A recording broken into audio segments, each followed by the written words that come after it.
you are good to go. Good morning. Thank you, Tammy. Good morning, everyone. It's still morning. Welcome to the January 24th Economic Growth and Development Committee.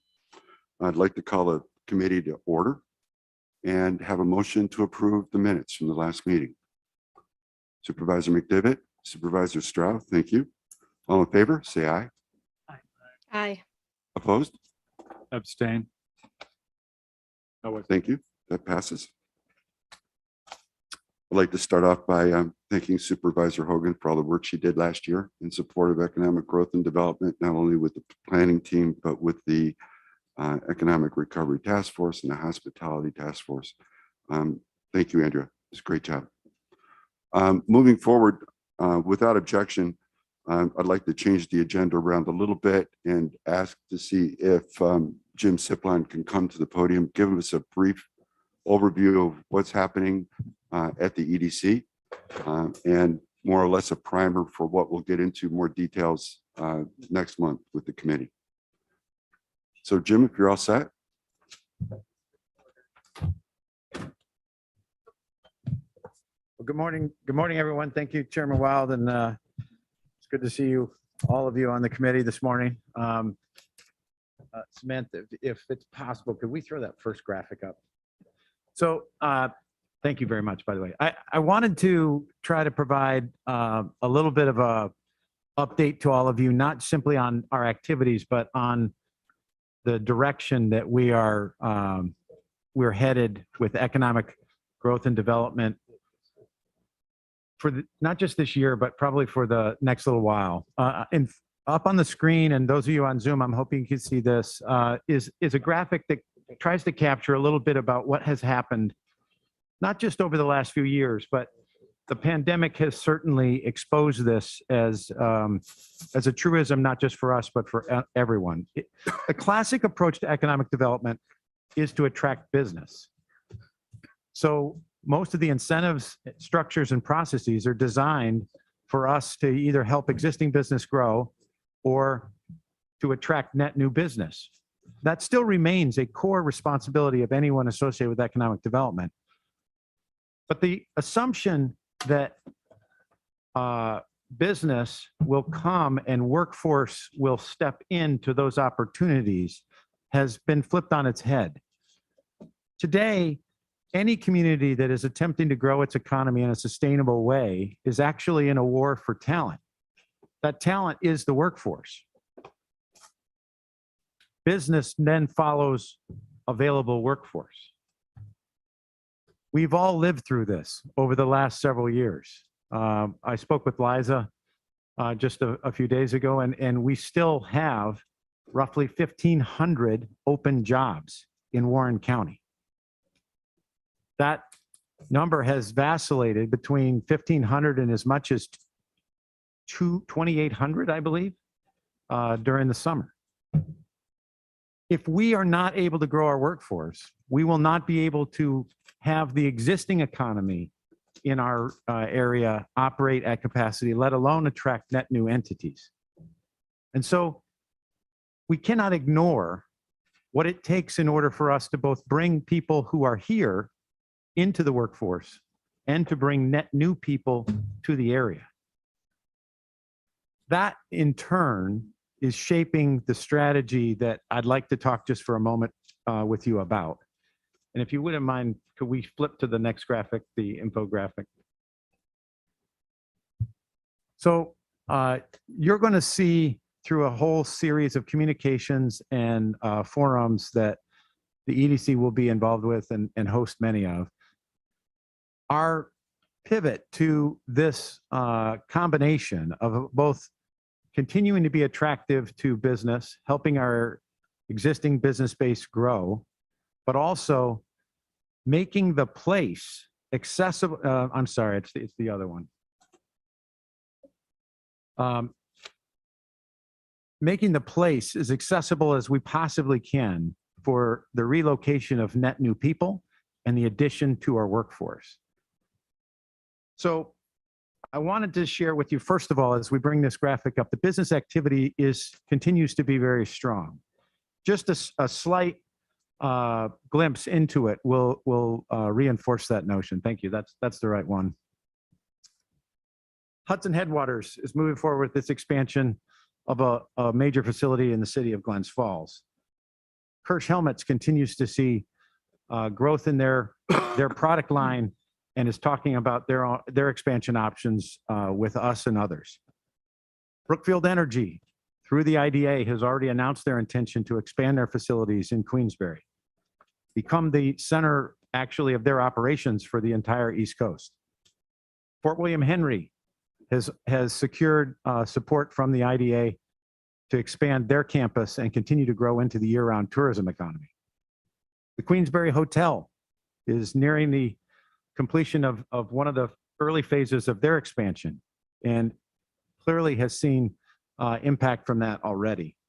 These are just a handful of the current businesses that are betting on the expansion of our economy. But in order for us to continue to fuel this economy, we need to think about all the elements that will make this place attractive to not only today's workforce and companies, but those that we still need to bring. That's fueled a lot of our work around broadband. And I'm proud of the work that we've been able to do on behalf of the county and together with many in the county. Currently, we're approaching 90% coverage by a modern broadband standard in terms of access to broadband across the county. And in fact, the northern part of the county is in many cases leading in terms of access to high bandwidth services. The expansion of broadband in Warren County is a template for some of the things that we still need to do. Now, we're not done. We need to continue to be vigilant to get to as close to 100% coverage as we possibly can. We also need to continue to expand capacity. We need to modernize existing broadband services, particularly in the city and in the town of Queensbury. From a technology standpoint, I don't know if it's a good thing or a bad thing to say, but it's a true thing to say that there are many people who live in Thurman who have better broadband than those people who live in Glens Falls. That's a situation that we must address in order to keep all of the areas competitive. And we'll continue that. In addition, you can see on these circles some of the things I've been talking about, but in order for us to build this workforce, we have to look at, well, what's keeping that workforce from growing right now? And immediately we see the housing shortage as one of those, I wouldn't say crisis points, but certainly throttling points. Right now, if you go talk to any major employer, public, private sector, they all struggle with where are they going to house people, either temporarily or permanently. And the pressure keeps coming.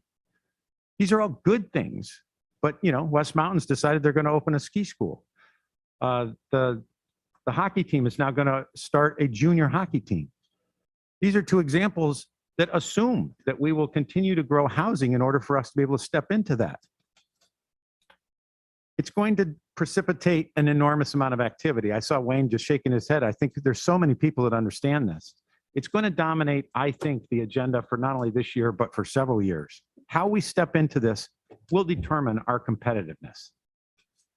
We're in a race with every other municipal area, not only in New York, but across the country. Now, we have an unfair advantage in this race. I'm a homer, so I'm proud to say that this is one of the places that people want to live. I don't have to conjure that up.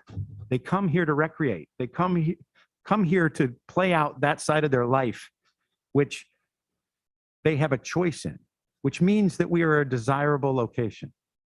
Not every one of our competitors can say the same thing, but all of them are trying to figure out, how do we build housing for somebody who makes $20 an hour? How do we build housing for somebody who's a new teacher?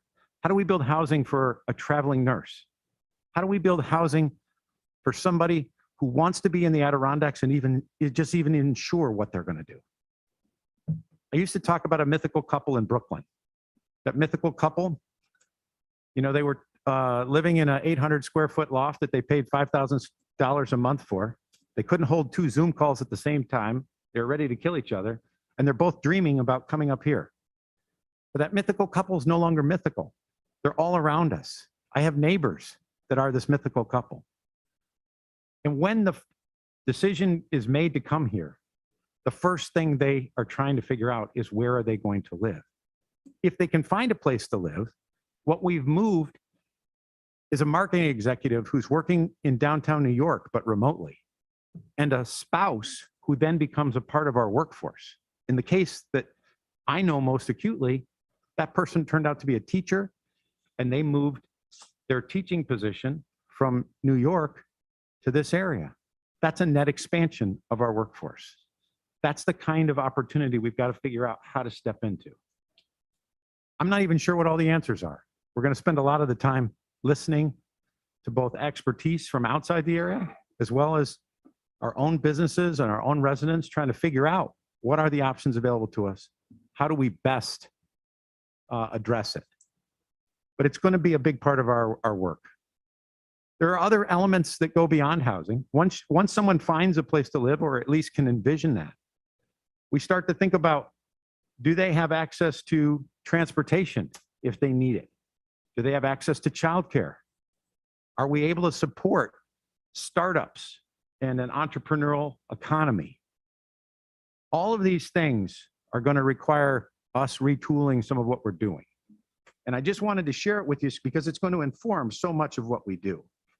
In addition, classic stuff matters. I'm hopeful that this is the year that North Creek is able to step into a modern wastewater system. That infrastructure enhancement in that corner of the county, I believe, represents the single greatest opportunity for us to tie an element of the economy that we've never been able to grow effectively. We have 2 enterprise zones in all of Warren County. Johnsburg essentially makes up one of those. I believe the single biggest limiting factor to being able to encourage growth there is the lack of wastewater. I tell you this because this is not just Johnsburg's opportunity. I believe it's a fantastic opportunity for Warren County.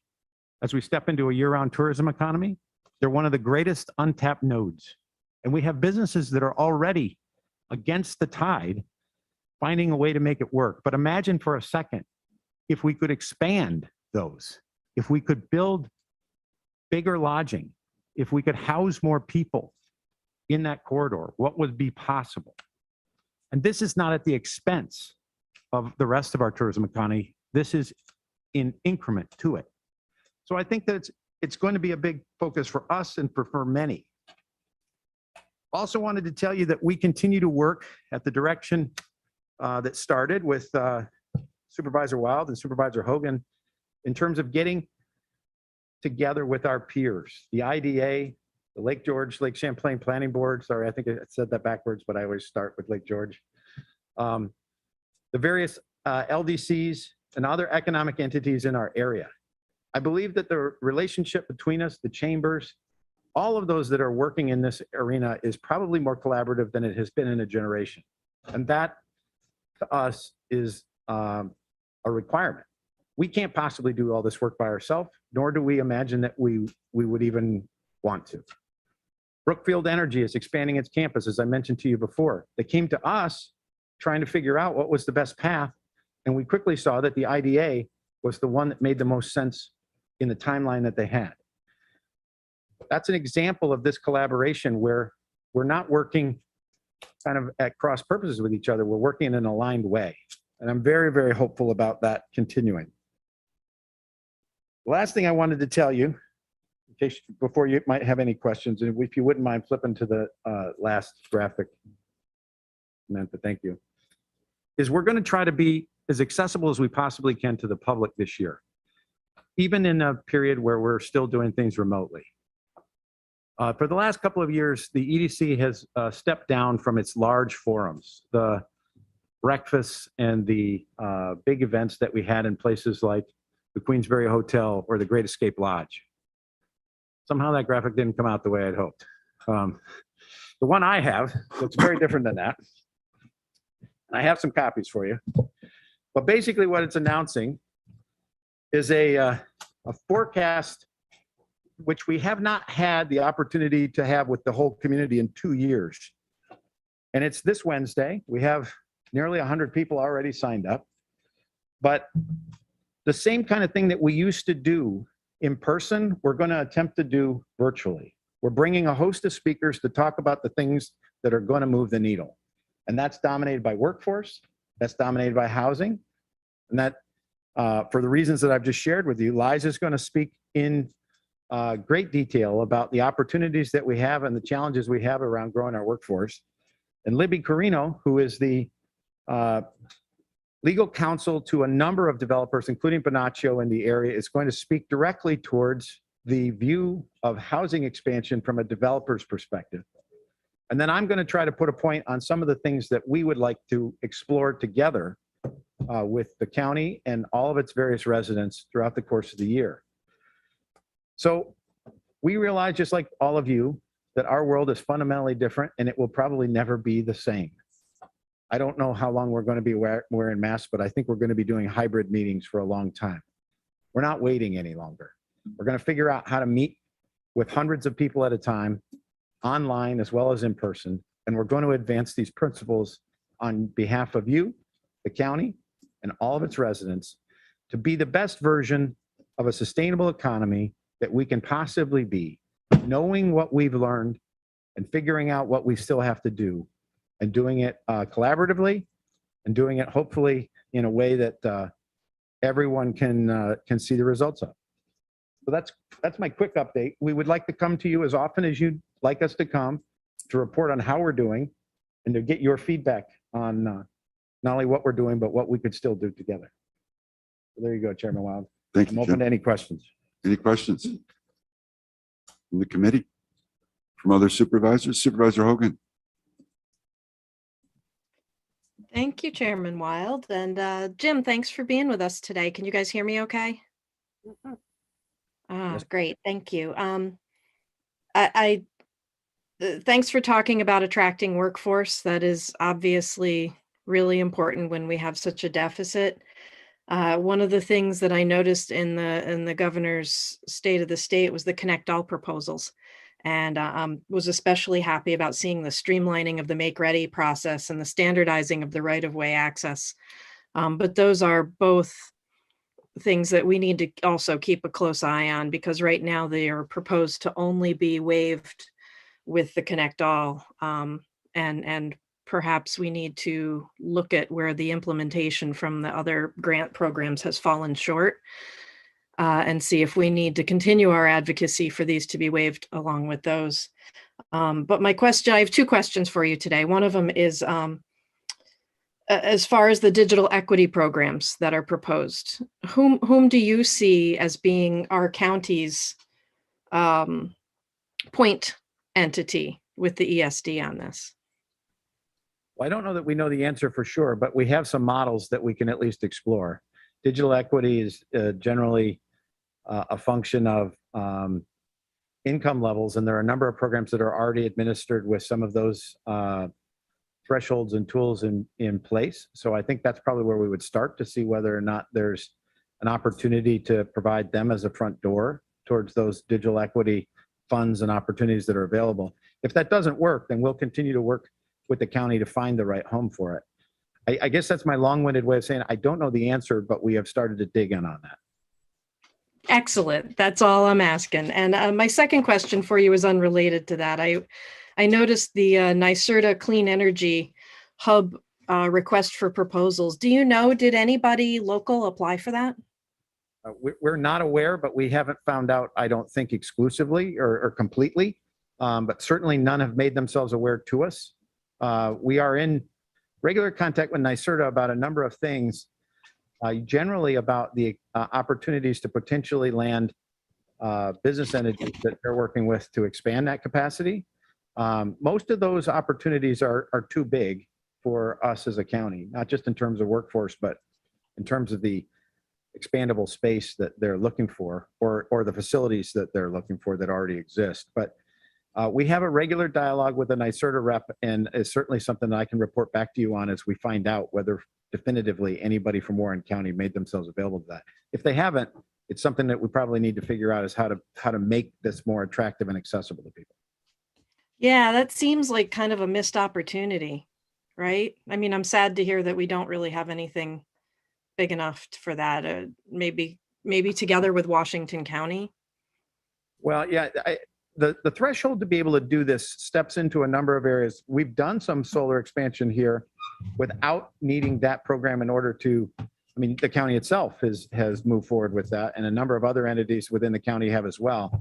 I think the question is, what would it enable that it isn't already in motion? And that's still an open-ended question. But working with them is going to be a big part of what we do going forward. So thank you for raising that, Supervisor Hogan. Great. Thanks, Jim. And thanks again for being here today. Any other questions, comments? Thank you, Jim. Supervisor Wild, because that graphic was so messed up, I'll leave these with you and I'll make sure we send the right one so you can disseminate to your committee about the forecast so everyone can make themselves available if they'd like. Thank you. I will do that. And moving over to the agenda, there's a number of things from our planning group. I think, is it going to be Wayne or is it Sarah that's going to be addressing the first couple? But I'll turn it over to you, Wayne. Okay. The first three items relate to the GIS functions of the office, and Sarah is going to hopefully briefly go through those, and we'll move these through. Okay, can everybody hear me? Yes.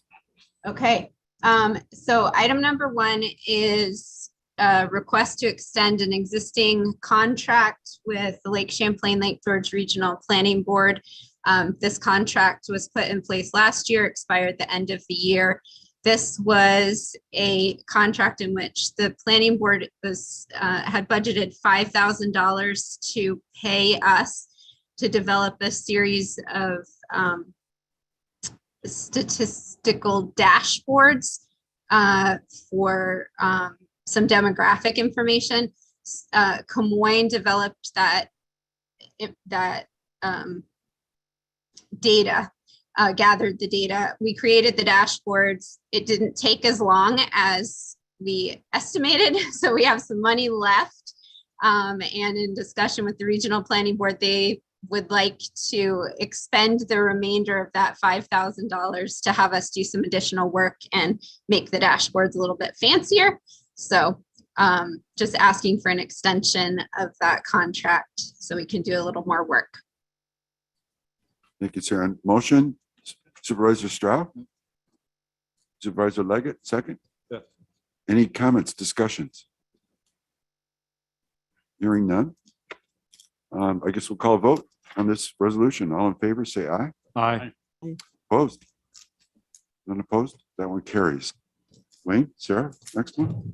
Okay, number two is to enter into an agreement with the Regional Planning Board for tech support. So we have been working closely with the Regional Planning Board over the course of the past couple of years. That relationship is going very well. And we've had a series of several contracts on various different projects. We decided it would just be easier to do an annual technical support contract that's hourly. So the Regional Planning Board would we would bill them by the hour, submit invoices to them quarterly, and that will that way we don't have multiple contracts that were coming before the committee and extending and all of that. So this is just to simplify the process that the technical support contract for GIS services that we've been providing to the Regional Planning Board. So this would be an hourly contract billed quarterly, not to exceed $15,000. Thank you, Sarah. Motion to bring this to the floor. Supervisor Stroud, Supervisor McDevitt. Any discussion? Supervisor Wild, can I just remind you to look up occasionally? Because I am trying to move things and I'm getting Thank used you. to this chair, so please be patient with me, but don't be afraid to reach out. So Supervisor Hogan, you have a question? I didn't have discussion. I was trying to make a motion several times. Thank you, though. I will do my best. Thank you. All in favor, say aye. Aye. Opposed? Motion's carried. Sarah, the next. Okay, the third one is to enter into a contract with VHB, their local engineering firm that does GIS work. They were the developer of a couple of custom tools, GIS tools that we use, one of which needs to be upgraded to a new version of the GIS software. And another one, our community map, just needs a couple of routine updates. So we're asking for a contract with them not to exceed $4,000. It's in the budget. Thank you, Sarah. Motion. Supervisor Hogan, second by Supervisor Leggett. Any discussion? Supervisor Hogan. Thank you. Sarah, is this going to work with the new information we're going to get with the GIS update? So Or is one of the tools is for our 911 address assignment process. So it needs to be updated to work with our current version of GIS software. Right now, it just works on an older software. Amanda does not use that older software. It also is not supported in Windows 10, which we need to move from Windows 7 to Windows 10 because Windows 7 is no longer supported. So it's just redeveloping that same exact tool just to work with our current version of the software. And then the second task is just to update a little bit of functionality in the community map, which is a public application, web application. We just want to enhance a little bit of functionality in that application, just some routine maintenance type of stuff. Thank you. Any other questions, comments? We'll call the vote. All in favor? Aye. Aye. Opposed? The motion's carried. Wayne, next. Okay, the next item on the agenda is to create a community development account number 78. And that is to accept funds from the state of New York Office Community Renewal for a housing study. That grant award is for $46,000. You know, that housing study has been a topic of discussion for a while. Patricia's working on the RFP. She has been attending the Housing Task Force meetings and is EDC is also providing, or the LDC is providing $20,000 in conjunction with this. And I will go back to what Jim said earlier. If you talk about North Creek, we started up there a number of years ago with the same type of study, a feasibility study for their sewer system. Then that led to an engineering study. These are all grant awards, and now the town's been able to secure funds that try to move that system forward. This is the same process. We're using the grant funds to establish the existing conditions, where we perceive the need and how to address that need. We'll be able to use this document to then hopefully go after additional funding to address some of the needs identified. But this is the process to follow. This award is good for a year. And we got actually, Ryan, the contract document came in last Friday. All right, so I forwarded Amy, so I don't know if it's been executed at our end or not, but it's in the process. Okay. So I'd ask the committee's consideration of establishing this community development account. We have a motion to bring this to the floor. Supervisor Stroud, Supervisor Leggett with the second. Any discussion? Mr. Chair. Supervisor Leggett. Yeah, thank you. So just on the total of this and the time frame, all the money that's involved. Right now, the funding involved is up to $66,000. We will do an RFP. We'll have some alternates in that RFP for additional services. We'll see what that comes back at. We may come back to the board or to somewhere else for additional money. We may not, depends on what the cost the responses to the RFP are. I would like to say we'd like to get the RFP out next month. The issue with that, it's not really an issue, it's a process. The grantor agency needs to approve that RFP. They're not going to act on it until our contract is fully executed. As I indicated, the contract went to the county attorney's office. There's already an authorization resolution for the chairman to sign that. So that should move along pretty quick if it hasn't gone out yet. I can't tell you that the state's going to turn it around the day they get it. So we could have a 3-week or so delay at the state.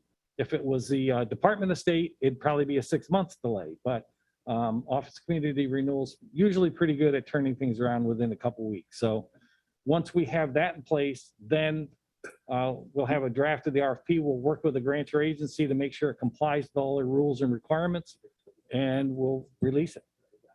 Thank you. Supervisor Hogan, I saw your hand up. Do you have a question, comment? Thanks. Permission to address a question to Attorney Terwilliger. Absolutely. Thank you. Robert, is there anything we can do to expedite that contract moving through the attorney's office? I think we're working on it now, actually, and expect to have it done very soon. Amy's doing her magic on it, and then we should get it out real quick. And if there's anything I could do to push it through faster at the state level, I'd be happy to do that, but I don't know if I really can. I just think not delaying it on our end is a big plus. So thank you. Really. Any other question or comments? I'll call the vote. All in favor, say aye. Aye. And opposed? And this motion carries also. Can I explain? As a follow-up to that discussion, I will say that when I forward a document like that, that already has an authorizing resolution to the county attorney's office, I usually see it go back out within 2 or 3 days. So I have no complaint about it being held up at the county attorney's office. I think they are very diligent and get it through. So we appreciate that from an administrative standpoint.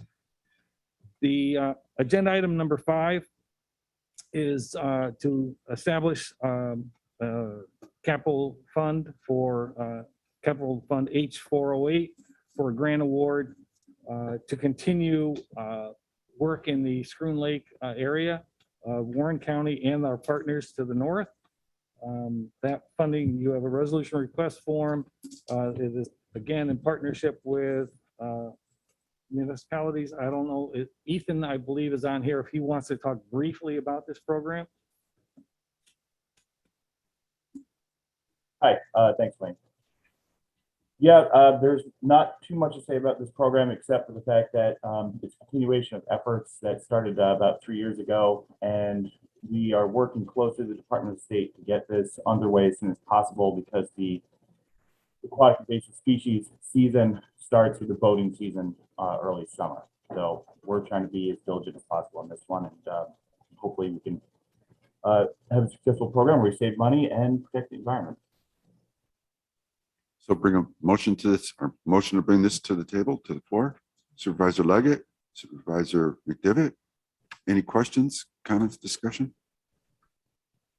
Supervisor Leggett. Thank you. Would just like to thank Warren County Planning for coordinating all of this between 3 towns and 2 counties. It is a good cooperative project. Thank you. It's interesting. Any other questions or comments? Seeing none, I'll call the vote. All those in favor? Aye. Aye. Any opposed? The motion carries also.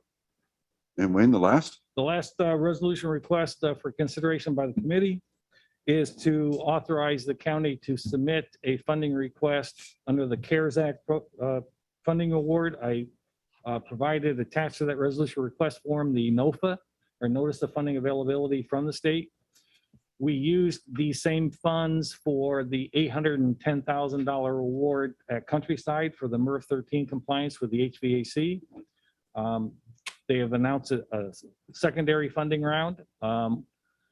Previously, the county was authorized to submit up to $1 million application. Now they've raised that limit to $3 million. I do not have a specific project in mind yet. This is kind of a placeholder so that we have the opportunity to move forward if and when something comes up that meets their program criteria. You have to meet a national objective of low mod benefit, blight, or some other urgent situation. This money is a little bit more flexible than the usual community development block grant money.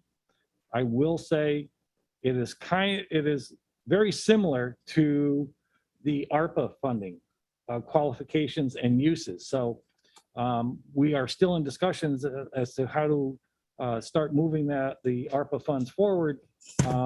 And unless we move a significant portion of the ARPA money, I can't see the state saying, we'll give you another $3 million or whatever if we can't spend what we've got. So I'm just putting that out there as from a grantsmanship point of view. We need to show that we've committed and are using our current funding award under the ARPA program before we really have due consideration to submit something under this program. Say that again. Yeah, let's have a motion to bring this to table to the floor first. Motion by Supervisor Strauss and by Supervisor Leggett. I see Supervisor Hogan. I'm sorry. Any comments or questions? Supervisor Leggett? I see Thank you. Supervisor Hogan. Could Director Lamont repeat that last part about what we need to get into place first? Please, of course, Wayne. The use of these funds under the CARES Act is very similar to, the eligible uses are very similar to what we have already at 12.4 million in ARPA funding allocation. I think it's going to be a hard sell to say we need more money if we haven't moved substantially or committed our existing money, the ARPA funding. And that's all I'm saying is I think that committee, of which I sit on as a member, really needs to move forward before we can have a tangible consideration of a funding request under this grant program. However, having said that, I do want to leave the door open and have the opportunity available to us if some project comes up, like say Countryside did with the MERV 13 compliance. I mean, that was a perfect fit. You know, there may be something in here that comes up with, I don't know, the old jail or something. I don't know. We're still exploring that opportunity. Again, this is a placeholder to keep our options open. Supervisor Hogan first and Supervisor McDevitt. Thank you. A couple of things that jumped out at me here were the improving air quality in public facilities. As a municipality that owns a building that we're having to put about $80,000 into in order to bring our air quality filtration up to MERV 13. Could we do some sort of assessment across the county and look at what facilities might need that? And then the other part that jumped out at me was the housing piece of it. I think there might be an opportunity here to work with Habitat to make some important change, especially within the city of Glens Falls. May I offer a response to that? Yes, you may. Okay,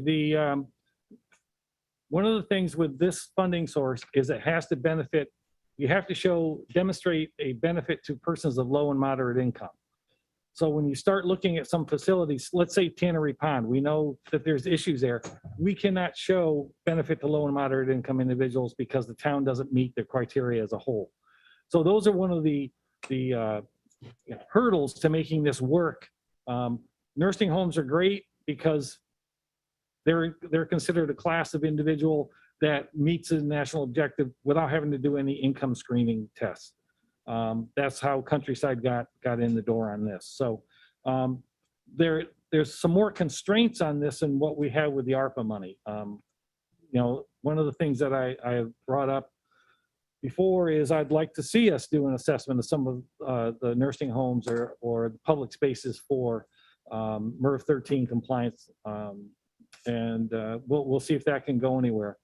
With these funds also, they're not necessarily interested in studies. They want brick and mortar results. So to just go do an assessment of certain buildings, I don't see that this funding source would be eligible for that.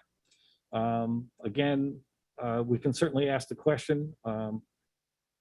Unfortunately, as you know, I've been out for a week or so and I haven't had the opportunity to ask the grantor agency any particulars on that, but I will. Supervisor McDevitt. Yeah, just a question that I've not being on this committee in the past. How much existing money are we looking to spend or to commit? What's the dollar amount? For what? Just the total amount. Of what money? You mentioned the existing money that that has been allocated and an apparent inability to spend the dollars, to commit to defined projects to enable us to spend the dollars. So Well, we're going through the committee process on that for that allocation. We don't have an allocation. There's 12.4 million okay. allocated to the county. Okay. I believe that, I don't know, Ryan, what is it? Less than 100,000 has actually been committed. That 19,000 and change. Right. Okay. So there is a committee that meets that we will continue to address that. Right now, we're in the public input process of that. As far as that actual process goes, Ethan in the office is the point person on that. We had some discussions this morning about just kind of using block set-asides for different categorical areas and moving forward that way. So that's a possibility. So. Good. Thank you. Any other questions or comments? With that, we're going to call the vote. All those in favor, say aye. Aye. Opposed? That motion carries also. Any discussion items? There's none on the agenda. Yeah, the only thing I would like to bring up is that we had 3 significant grant awards expire in the end of last year. We are going to be heavily involved for the next couple of months, doing all the closeout documentation, budget amendments, reimbursement requests, everything to the county, from the state to the county. So that's going to take a significant amount of our time. I just kind of wanted to apprise the committee of that. We're trying to get all the money back to the county that we can. Thank you, Wayne. I don't see any referrals or pending items. So privilege of the floor. Anyone have any comments? Mr. Lehman, online, any comments? Hi, Chairman Wild. Nothing on YouTube at this point. Thank you very much. Then hearing that, I think we'll call for a motion to adjourn. Their motion, Supervisor Stroud, a second by Supervisor McDevitt. We are adjourned. Thank you, everyone.